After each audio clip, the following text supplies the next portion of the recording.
കേട്ടോണ്ടിരിക്കുമ്പോൾ എവിടെങ്കിലും നാണം കെട്ടിട്ടുണ്ടോ? ഞാൻ അവരോട് ആത്മാവിൽ പറയുന്നു, നീ അനുഭവിച്ച നാണക്കേടിനെല്ലാം, നിന്നയ്ക്കെല്ലാം നിനക്ക് ഇരട്ടിയായി സ്വർഗത്തിലെ ദൈവം പ്രതിഫലം തരും.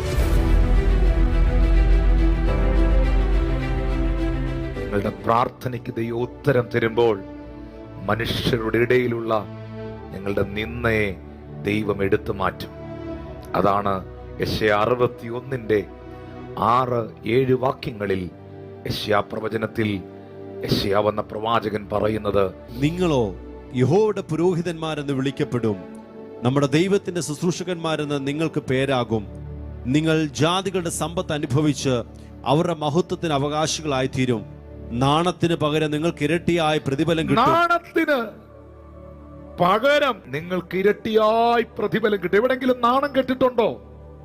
ഈ സന്ദേശം കേട്ടോണ്ടിരിക്കുമ്പോൾ എവിടെങ്കിലും നാണം കെട്ടിട്ടുണ്ടോ? ഞാൻ അവരോട് ആത്മാവിൽ പറയുന്നു, നീ അനുഭവിച്ച നാണക്കേടിനെല്ലാം, നിന്നയ്ക്കെല്ലാം നിനക്ക് ഇരട്ടിയായി സ്വർഗത്തിലെ ദൈവം പ്രതിഫലം തരും. ലജ്ജയ്ക്ക് പകരം അവർ തങ്ങളുടെ ഓഹരിയിൽ സന്തോഷിക്കും. എവിടെങ്കിലും ലജ്ജിക്കപ്പെട്ടിട്ടുണ്ടോ? ഇൻസൾട്ടഡ് ആയിട്ടുണ്ടോ? റിജക്റ്റഡ് ആയിട്ടുണ്ടോ? അവർ തങ്ങളുടെ ഓഹരിയിൽ സന്തോഷിക്കും.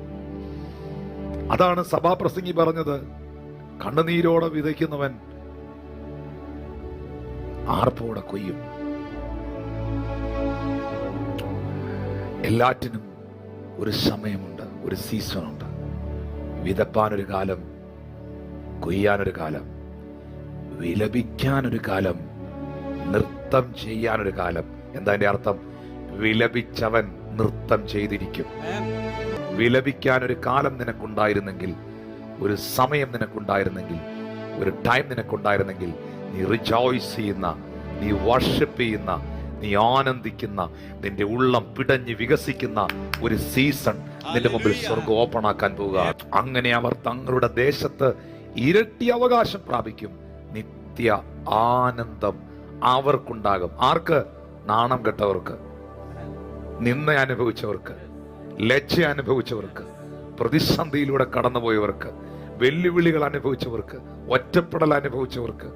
എങ്കിലും അതിന്റെ മധ്യയിൽ അപ്പാ എന്ന് വിളിച്ചുകൊണ്ട് ദൈവമുഖത്ത് നോക്കി പ്രാർത്ഥിച്ചവർക്ക്, അതിന്റെ മധ്യയിൽ യേശുവേ എന്ന് വിളിച്ചുകൊണ്ട് ദൈവമുഖം അന്വേഷിച്ചവർക്ക്, അതിന്റെ മധ്യയിലും കൂറിന്റെ ക്രമപ്രകാരം ശുശ്രൂഷ ചെയ്തവർക്ക് ദേശത്തിന്റെ നടുവിൽ ഇരട്ടി അവകാശമുണ്ടാകും.